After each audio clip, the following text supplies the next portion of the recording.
दोस्तों अगर बात करें रियल एस्टेट क्या होता है, व्हाट इज रियल एस्टेट, तो आप देखेंगे कि रियल एस्टेट शब्द का इस्तेमाल दो प्रमुख रूप से किया जाता है। एक रियल एस्टेट बिजनेस के तौर पे और दूसरा रियल एस्टेट इन्वेस्टमेंट के तौर पे। तो ऐसे में सवाल ये आता है कि वास्तव में रियल एस्टेट होता क्या है, ये कैसे काम करता है, ये कितने तरह का होता है। तो आज के इस वीडियो में मैं आपसे डिटेल में यही बात करने वाला हूँ। रियल एस्टेट क्या होता है, रियल एस्टेट कितने प्रकार का होता है और रियल एस्टेट बिजनेस के तौर पे, रियल एस्टेट इन्वेस्टमेंट के तौर पे और रियल एस्टेट ओनरशिप के तौर पे किस तरीके से काम करता है। और वीडियो के अंत में मैं आपको रियल एस्टेट जुड़ी हुई एक बहुत ही इंटरेस्टिंग जानकारी भी दूंगा जिसे आपको जरूर जानना चाहिए। तो चलिए सबसे पहले ये समझते हैं कि रियल एस्टेट होता क्या है। तो दोस्तों रियल एस्टेट को असली संपत्ति के रूप में जाना जाता है क्योंकि रियल एस्टेट जमीन से जुड़ा होता है और जमीन हम सभी के लिए एक असली संपत्ति है। वास्तव में जमीन के अलावा जो भी दूसरी संपत्ति है वो सभी जमीन की उत्पत्ति से ही संभव है। जैसे अगर बात करें किसी मकान की, बिल्डिंग की, घर की, दुकान की या फैक्ट्री की या किसी भी तरह के दूसरे प्रोडक्ट की भी, तो वो सभी आते हैं जमीन से ही। और इसलिए अगर जमीन की बात करें स्पेशली तो जमीन एक रियल संपत्ति है, वास्तविक संपत्ति है, असली संपत्ति है। और इसीलिए जमीन से जुड़ी हुई जो भी संपत्ति है उन्हें हम रियल एस्टेट कहते हैं। रियल एस्टेट एक अंग्रेजी का शब्द है जिसका हिंदी अर्थ होता है जमीन, जायदाद या फिर अचल संपत्ति, जैसे कि खेती की जमीन या फिर ऐसी जमीन या प्लॉट जिसपे की घर या दुकान, इंडस्ट्री बनाए जाते हैं,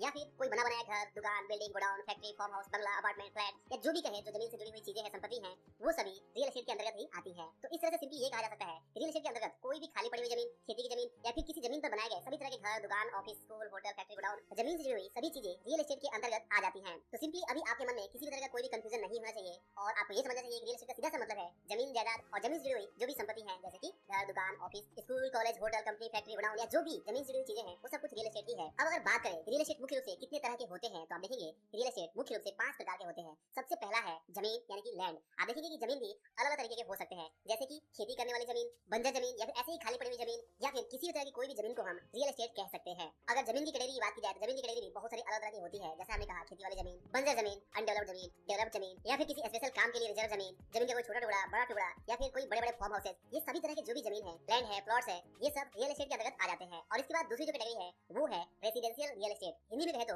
रहिवासी जमीन जायदाद यानी रेसिडेंशियल प्रॉपर्टी, जिसमें कि हम अपने परिवार के साथ रहते हैं, वहाँ पे हम कोई बिजनेस एक्टिविटी नहीं करते हैं। मतलब ऐसी कोई भी प्रॉपर्टी, ऐसा कोई भी मकान जो कि सिर्फ इंसान के रहने के लिए ही अलाउ किया गया है, उस तरह की प्रॉपर्टी को रेसिडेंशियल प्रॉपर्टी कहते हैं, जहाँ पे बिजनेस एक्टिविटी नहीं होती है। तो इस तरह से जो भी हमारे मकान है, कॉलोनी है, घर है या बिल्डिंग है या अपार्टमेंट है, ये सब इसी कैटेगरी में आते हैं क्योंकि हम यहाँ पे रहते हैं अपने परिवार के साथ। इसके अलावा तीसरी जो कैटेगरी है वो है कॉमर्शियल रियल एस्टेट। हिंदी में कहे तो व्यवसायिक रूप में यूज किए जाने वाले रियल एस्टेट, जहाँ पे की ऑफिसेज होती हैं, जहाँ पे की दुकानें होती हैं, शॉपिंग मॉल होते हैं या इस तरह के जो भी बिजनेस पर्पस से यूज किए जाते हैं, प्लॉट्स, घर या दुकान, वो सभी कमर्शियल रियल एस्टेट के अंतर्गत आ जाते हैं। इसके अलावा चौथी कैटेगरी है इंडस्ट्रियल रियल एस्टेट। हिंदी में कहे तो औद्योगिक रियल एस्टेट, जिसमें की वो जमीन, वो प्रॉपर्टीज आ जाती हैं जो कि सिर्फ इंडस्ट्रियल पर्पस से, औद्योगिक पर्पस से, गोडाउन या फैक्ट्री या फिर इंडस्ट्री के लिए ही रिजर्व रखे जाते हैं, वो सभी इंडस्ट्रियल रियल एस्टेट के अंतर्गत आ जाते हैं। अक्सर किसी भी शहर में कोई भी एक इलाका होता है जो कि इंडस्ट्रियल पर्पस से रिजर्व कर दिया जाता है और वहाँ पे इंडस्ट्रियल उद्योग को डेवलप किया जाता है और इस तरह की जो भी प्रॉपर्टी वहाँ पे बनाई जाती है वो इंडस्ट्रियल प्रॉपर्टीज होती है, इंडस्ट्रियल रियल एस्टेट होता है। इसके अलावा जो पांचवी टाइप की रियल एस्टेट है वो है गवर्नमेंट ऑन रियल एस्टेट, मतलब कि जो ऐसी प्रॉपर्टीज है, जो ऐसी जमीनें हैं जो गवर्नमेंट अपने अंदर में रखती है,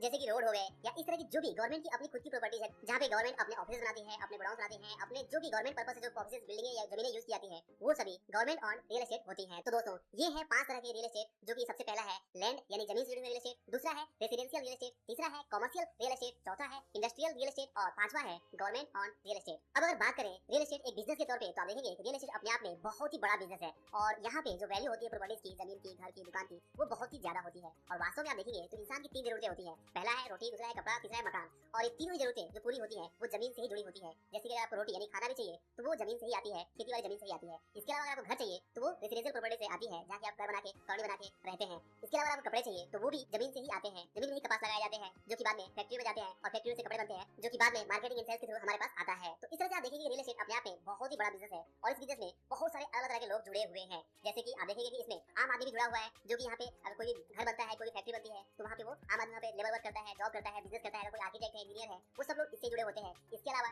छोटे बड़े जो भी बिजनेसमैन होते हैं तो वो बिजनेसमैन भी इससे जुड़े होते हैं। इसके अलावा जो बैंक है, फाइनेंस कंपनी है, वो भी जुड़ी होती है और सरकार भी यहाँ पे जुड़ी हुई है, क्योंकि जब भी कोई प्रॉपर्टीज के लेन देन होते हैं तो वहाँ पे सरकार अपना टैक्स लेती है। अगर कोई प्रॉपर्टी वहाँ पे डेवलप की जाती है, कोई रेसिडेंशियल प्रॉपर्टी, कोई इंडस्ट्रियल डेवलपमेंट होता है, तो वहाँ पे भी सरकार का अपना हाथ होता है। वास्तव में रियल एस्टेट इतना इंपॉर्टेंट है, रियल एस्टेट के डेवलपमेंट से ही समझ में आता है कोई नगर, कोई शहर, कोई देश, कोई राज्य कितना विकास कर रहा है। तो जैसे आप देखेंगे अमेरिका में जो रियल एस्टेट है बहुत ज्यादा डेवलप्ड है किसी भी दूसरे देश की तुलना में। और इवन अगर आप इंडिया की बात करें तो मुंबई या दिल्ली जैसे शहरों में आप देखेंगे रियल एस्टेट बहुत ज्यादा डेवलप्ड है और बाकी दूसरी जगह पे उतना डेवलपमेंट नहीं है। तो यहाँ पे बहुत बड़ा फर्क पड़ता है कि जहाँ पे रियल एस्टेट डेवलपमेंट ज्यादा होता है वहाँ पे नौकरियां ज्यादा होती है, वहाँ पे बिजनेस ज्यादा होते हैं, वहाँ पे बैंकिंग ज्यादा होती है और वहाँ पे सबसे अच्छा माहौल होता है कि जहाँ पे आप ज्यादा पैसे कमा सकते हैं। रियल एस्टेट बिजनेस के बारे में आगे हम और और डिटेल बात करेंगे। फिलहाल अगर बात करें रियल एस्टेट इन्वेस्टमेंट के तौर पे, तो आप देखेंगे रियल एस्टेट अपने आप में एक बहुत ही इंपॉर्टेंट इन्वेस्टमेंट है, क्योंकि जैसा हमने शुरुआत में देखा, रियल एस्टेट का मतलब होता है जमीन, जायदाद या फिर असली संपत्ति। और वास्तव में अगर आप कोई जमीन का टुकड़ा अपने पास ओन करते हैं, अगर आप इस जमीन के मालिक हैं, किसी प्लॉट के मालिक हैं, किसी घर के मालिक हैं, तो आप वास्तव में आपके पास एक रियल संपत्ति है जो कि आप यूज कर सकते हैं खुद के रहने के पर्पस के लिए, या फिर किसी दूसरे को आप रेंट आउट कर सकते हैं और वहां से आप किराए के रूप में इनकम कमा सकते हैं। तो रियल एस्टेट से आप किराए के रूप में इनकम कमा सकते हैं, और जैसे जैसे रियल एस्टेट प्रॉपर्टीज का, चाहे जमीन हो, चाहे घर हो, चाहे दुकान हो, उसका फ्यूचर में जो भाव बढ़ता है उससे आप कैपिटल गेन भी प्राप्त करके इनकम कमा सकते हैं। तो इसलिए रियल एस्टेट अपने आप एक बहुत ही इंपॉर्टेंट इन्वेस्टमेंट विकल्प है। और यहाँ पे बस ये दिक्कत है कि आपको रियल एस्टेट इन्वेस्टमेंट करने के लिए अक्सर ज्यादा पूंजी की आवश्यकता होती है। लेकिन रियल एस्टेट की सबसे खास बात यह है कि सिर्फ रियल एस्टेट एक ऐसा इन्वेस्टमेंट है जहाँ पे कि बैंक आपको लोन देती है कि आप रियल एस्टेट खरीद के वहाँ इन्वेस्टमेंट कर सकते हैं। तो ये इसे बहुत ही स्पेशल इन्वेस्टमेंट बनाता है, क्योंकि यहाँ पे बहुत ही अच्छा लिवरेज आपको मिलता है। इसके अलावा दोस्तों अगर बात करें, जैसे मैंने आपने कहा कि वीडियो के अंत में मैं आपको एक इंटरेस्टिंग बात बताऊंगा रियल एस्टेट के बारे में। तो दोस्तों रियल एस्टेट यानी कि जमीन, जायदाद या घर या दुकान, ये जो भी चीजें हैं, इसका जो असली मालिक होता है वो अंत में सरकार ही होता है। जी हाँ, रियल एस्टेट चाहे भले ही आपके नाम से कोई घर हो, दुकान हो, जमीन हो, लेकिन अगर उस घर, दुकान या जमीन का अगर आप प्रॉपर तरीके से टैक्स नहीं भरते हैं, तो आप देखेंगे कुछ सालों बाद से अगर आपने टैक्स बहुत सालों तक नहीं भरा, तो गवर्नमेंट आपसे उस जमीन या उस घर या दुकान की टैक्स की वसूली के लिए आपकी वो जमीन अपने कब्जे में ले सकती है। तो यहाँ पे अगर गवर्नमेंट अपने कब्जे में ले सकती है, तो इसका मतलब क्या हुआ? इसका मतलब यही हुआ कि आपको प्रॉपर तरीके से कोई भी जमीन, कोई भी घर, कोई भी दुकान का टैक्स भरते रहना होगा। अदरवाइज गवर्नमेंट आपके ऊपर क्लेम कर सकती है और आपका जमीन अपने कब्जे में ले सकते हो दोस्तों। इसीलिए कहा जाता है कि रियल एस्टेट जो शब्द है, इसमें जो रियल है उसका मतलब है रॉयल यानी कि शाही यानी कि राजा, और दूसरा जो एस्टेट है उसका मतलब है संपत्ति यानी कि विशेषाधिकार। मतलब यहाँ पे रियल एस्टेट जो है उसका मतलब है शाही संपत्ति यानी कि राजा की संपत्ति। और वास्तव में जो भी रियल एस्टेट है वो पुराने जमाने से राजाओं के अंतर्गत ही आता था। बाद में भले ही प्रजातंत्र या फिर डेमोक्रेसी के हिसाब से लोगों में डिवाइड कर दिया गया, बट अंत में आप देखेंगे कि आज भी, पुराने जमाने में भी और आज भी, अंत में जो सरकार है वही हर रियल एस्टेट की मालिक है। तो इस तरह से आप इस फैक्ट को जरूर ध्यान में रखें, क्योंकि ये बहुत ही इंटरेस्टिंग फैक्ट है जो अगर ध्यान में रखते हैं